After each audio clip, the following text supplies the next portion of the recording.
Hoje eu vou falar um pouquinho sobre uma patologia que é super comum como causa de dor no cotovelo.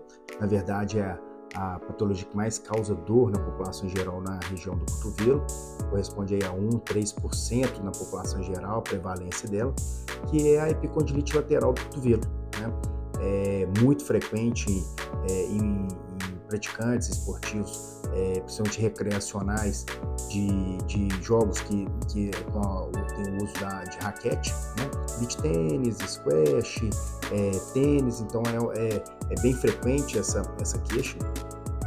Esses pacientes, inclusive, a literatura fala que 50% dos pacientes recreacionais de esportes raquete, em algum momento ao longo da prática, dessa prática esportiva, ela vai ter esse sintoma, né, compatível com a epicondilite lateral, que não é uma patologia, um sintoma comum no profissional, no atleta profissional desse tipo de esporte, principalmente porque a maior falha do atleta recreacional é ele não se preparar para iniciar esse tipo de esporte, né? Como, por exemplo, o fortalecimento da musculatura que vai ser exigida para a prática desse esporte. O segundo erro muito comum é a escolha inadequada e não supervisionada de qual raquete, de qual dispositivo de jogo que ele vai, que seria o mais adequado para ele, em relação a peso, a toda a ergonomia da raquete, né? E um terceiro é a falta, durante a prática do esporte, de um aquecimento adequado.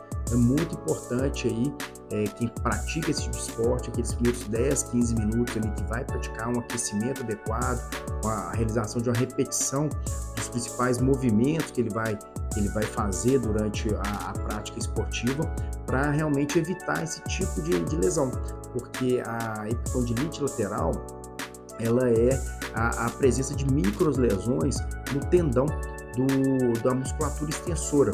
E essa musculatura, ela é muito trabalhada durante a execução desse tipo de esporte, né?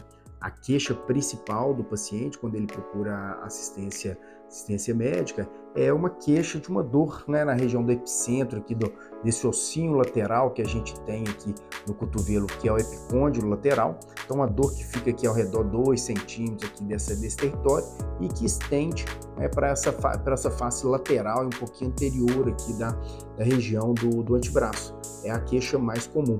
E algumas coisas que o paciente vai fazendo no dia a dia também são compatíveis com esse tipo de patologia. O paciente relata que às vezes quando vai pegar uma bolsa ou vai cumprimentar uma pessoa, são movimentos que causam uma exacerbação do sintoma, tá? O diagnóstico ele é basicamente clínico, né? Então, baseado nos sintomas e nos fatores de risco para desenvolver aquele tipo de lesão, a gente consegue chegar, na grande maioria das vezes, no diagnóstico. É lógico que é importante executar um diagnóstico diferencial também em relação a outras patologias que podem também ter dor nessa região. Embora seja a dor mais comum na região do cotovelo, pode ter uma dor de irradiação, às vezes de uma hérnia cervical, pode ser, às vezes, um território que pode cursar com uma artrite da articulação do cotovelo e está com essa dor mimetizando um sintoma igual da epicondilite, ou pode ser mesmo, às vezes, a compressão de alguns nervos que passam nessa região. Um exemplo é o nervo interósseo posterior, que poderia dar comumente a mesma sintomatologia de uma epicondilite. Então, embora seja na maioria das vezes um diagnóstico clínico, em algumas vezes vai ser essencial a gente fazer algum exame complementar, como, por exemplo, um ultrassom desse território, um ultrassom esquelético ou uma ressonância magnética. Na grande maioria, o diagnóstico vai fechar como epicondilite mesmo.